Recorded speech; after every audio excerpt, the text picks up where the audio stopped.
नमस्कार शेतकरी बंधूंनो, मी doctor BN. Thorat. आज खरं तर आपण जी ही सध्याची परिस्थिती ओढावलेली आहे, तर याच्याशीच रिलेटेड अतिशय महत्त्वाचा आणि संवेदनशील असा विषय मी आपल्या सर्वांसाठीच घेऊन आलेले आहे। तो म्हणजेच या एल निनोमुळे जागतिक अन्न सुरक्षेवरती बसणारा धोका किंवा बसणारा फटका। तर सध्याची परिस्थितीचा जर विचार केला तर आपण या भारत या देशामध्ये राहतोय आणि आपल्या आजूबाजूच्या देशांना सुद्धा म्हणजेच जगभरामध्ये याचा फटका सर्वांनाच बसत आहे।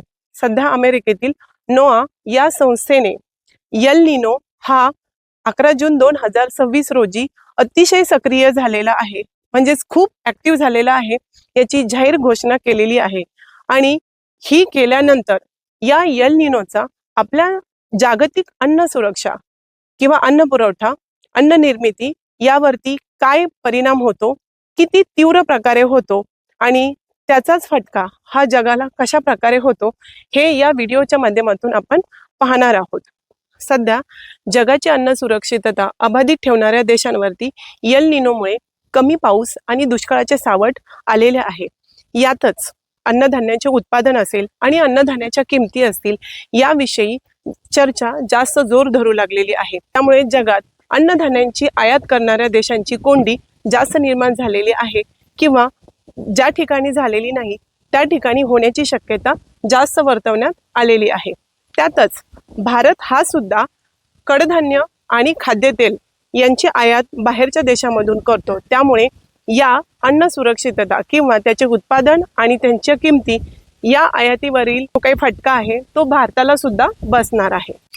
जागतिक पातळीवर युद्धामुळे अगोदरच महागाई वाढलेली आहे, त्यातच इंधन आणि ऊर्जेचे महागाई वाढल्यामुळे अन्नधान्य सोबतच सेवा आणि इतर काही वस्तू यांचीही किमती आहेत त्या किमती वाढलेल्या आहेत। आणि याच कारणास्तव जे काही भारतासह इतरही काही देश आहेत या देशामधील मध्यमवर्गीय गट हा पिचला जात आहे। तर यामध्ये दक्षिण आफ्रिका, दक्षिण आशिया, आग्नेय आशिया यासोबतच जे काही इतर देश आहेत तर या देशामध्ये या अन्नांच्या किमती वाढलेल्या आहेत।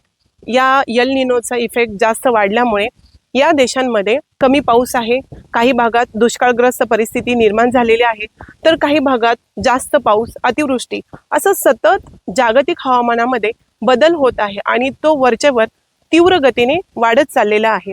आणि याच कारणास्तव ही काही जागतिक अन्न साखळी आहे ती वरचेवर विस्कळीत होत चाललेली आहे। तसं पाहिलं तर या अगोदरही एल निनोचा इफेक्ट झालेला होता, तो 2015-16 या वर्षी, त्याचबरोबर 2023-24 या वर्षी आपल्याला पाहायला मिळाला।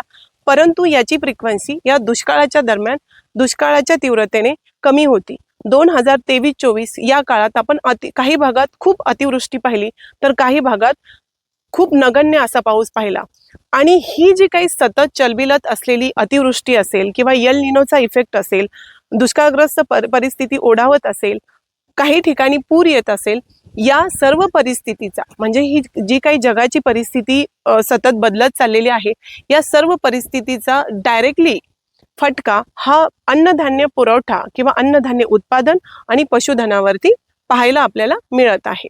त्यापूर्वीच्या एल निनो वर्षामध्ये पीक उत्पादनात घट, त्याचबरोबर शेतकरी कर्जबाजारी, पशुधन नुकसान आणि सर्वात महत्त्वाचे म्हणजे अन्न, पाणी आणि रोजगारासाठी एका ठिकाणाहून दुसऱ्या ठिकाणी अशी लोकांची स्थलांतरित होण्याचं प्रमाण आपल्याला पाहायला मिळालेलं आहे।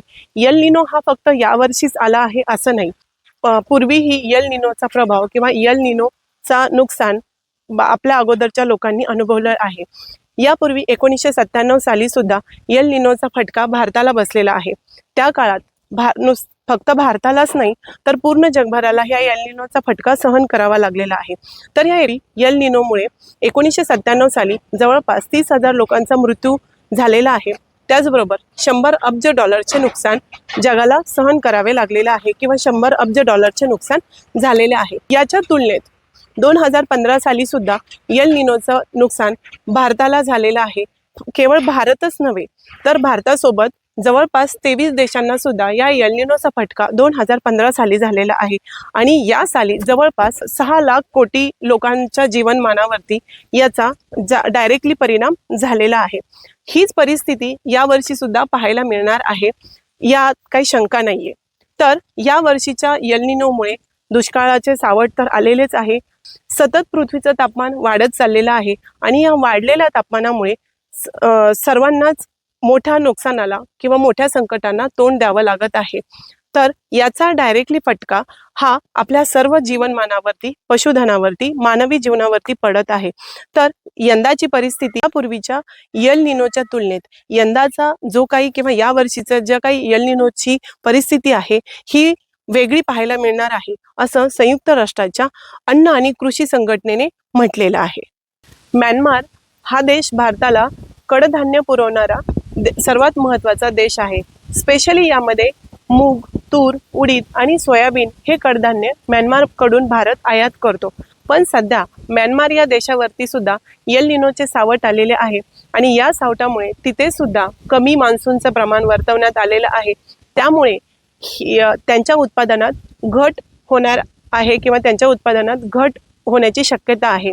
त्याचबरोबर भारत, इंडोनेशिया आणि मलेशिया या देशांकडून खाद्यतेलाची म्हणजेच पाम तेलाची आयात करतो, परंतु या मलेशिया आणि इंडोनेशिया देशांमध्ये सुद्धा एल निनोचा प्रभाव जास्त दिसून येत आहे।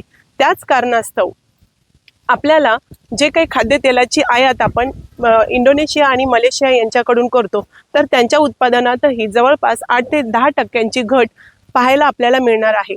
म्हणून ज्यावेळेस बाजारपेठेमध्ये जागतिक बाजारपेठेमध्ये या खाद्यतेलाच्या किमती वाढतील, त्याचा सर्वाधिक फटका हा भारत या देशाला बसणार आहे। तो असा की भारत हा कडधान्य त्याचबरोबर पाम तेलाची किंवा खाद्यतेलाची आयात करतो आणि यांच्या किमती बाजारपेठेत वाढल्यामुळे भारताला आयातीवरील खर्च जास्त करावा लागणार आहे। धन्यवाद।